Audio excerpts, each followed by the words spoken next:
We've all been there. You're home, feeling blue, and need a pick-me-up.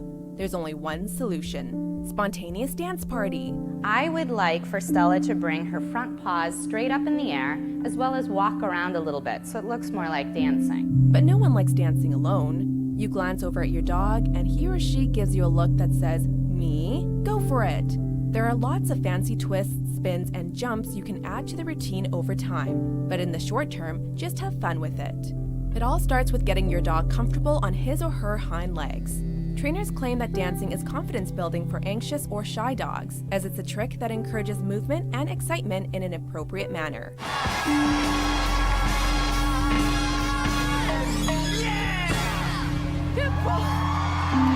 Number 7. Peekaboo. Peekaboo! Fact: dogs are cute, but when they act like people, they're even cuter. Teaching your dog to play peekaboo or be shy or cover his or her eyes is not only adorable, but relatively easy. The most common method is to lightly place a piece of tape or sticker on his or her forehead or nose, and then he or she goes to swipe it off, say your chosen command, and praise him or her. The tape shouldn't be pushed on, just lightly placed. Your dog's comfort should always come first.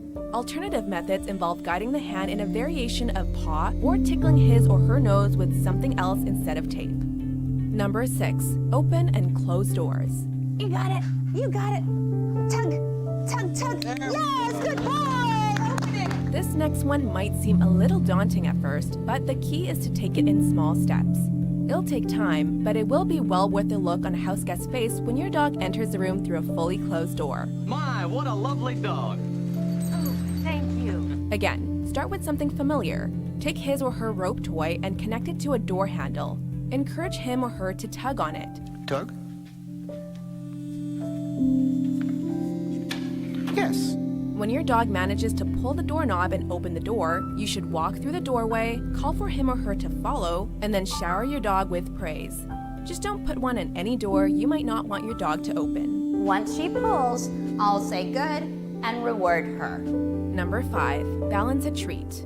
One saw a dog balance a marshmallow on his nose. For many dogs, self-control is the toughest aspect of training, but a dog that can control his or herself in close proximity to food is a pleasure to be around. So why did they mess with my kibbles and bits? Show your pup the ultimate exercise in self-control by teaching him or her to balance a treat on their nose. Begin by training your dog to wait patiently as you hold the treat in your outstretched palm directly in front of their nose, and only taking the treat when you give the command.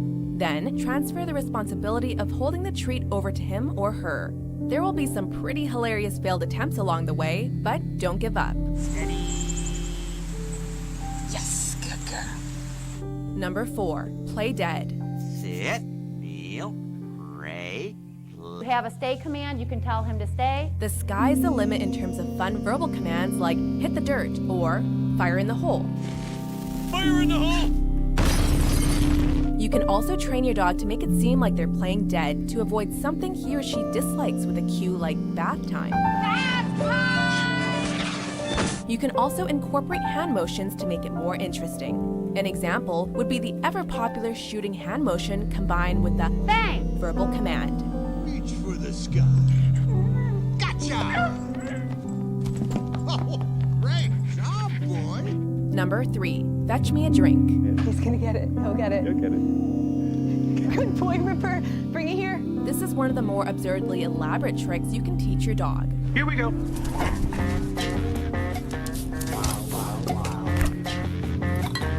But once he or she has learned to do the trick consistently, jaws will literally hit the floor whenever he or she performs it. Fetch is a popular game between dog and master, and a way to exercise your pet. But teaching a dog to fetch you a cold beverage goes beyond the ambitions of most dog owners. But she's learned that putting her mouth on the beer is now what's going to get her the reward. For this trick, your dog will already need to know how to open doors with a pull string, hold objects, and fetch on command. Then you just add them together. Now, if we could only train a dog to mix a decent mojito. I'm a fiend for mojitos. Number 2, backflips. Let's bring out our first act! Yippee, the backflipping dog! If your dog can fetch, he or she can also learn to leap high in the air to catch a frisbee or ball. Dogs, when properly exercised, are impressive athletes, capable of pretty incredible incredible feats of agility. Teach your dog to spice up that massive leap by training him or her to perform a backflip. Yes, good girl. Oust. Whoa! Juicy juice! Good girl! This trick is only for dogs that are in excellent shape and are not prone to back or leg injuries, as it requires a lot of strength. So if you've got an overweight or elderly dog, stick with one of the less physically intense tricks on the list. Before we unveil our top pick, here are a few honorable mentions. And this way, everybody is happy. The dog's not getting confused or reprimanded. With enough repetition of hearing the word good when his paw touches my paw, good. Ugh, I've been kissed by a dog. Any movement of the front end going down gets a click and a reward. Number 1, skateboarding. It might be hard to believe, but your dog can skateboard. And if you don't skateboard, he or she can probably skateboard better than you. Thanks to their 4 legs, dogs are much better at maintaining their balance than us 2-legged beasts. And this translates to their ability to do board sports, whether on land or water. Although for surfing, you will need to know how to do it first. And it seems he's had a positive response, with many dog owners apparently taking to the waves alongside him. The hardest part about teaching your dog to skateboard is getting him or her comfortable with being on a moving object. Then when your dog is comfortable with getting on the skateboard, you can remove the mat and click and treat your dog for standing on the skateboard. The basis of this comes from first teaching your dog to stay in a standing position on the unmoving board. Just make sure to keep your dog off busy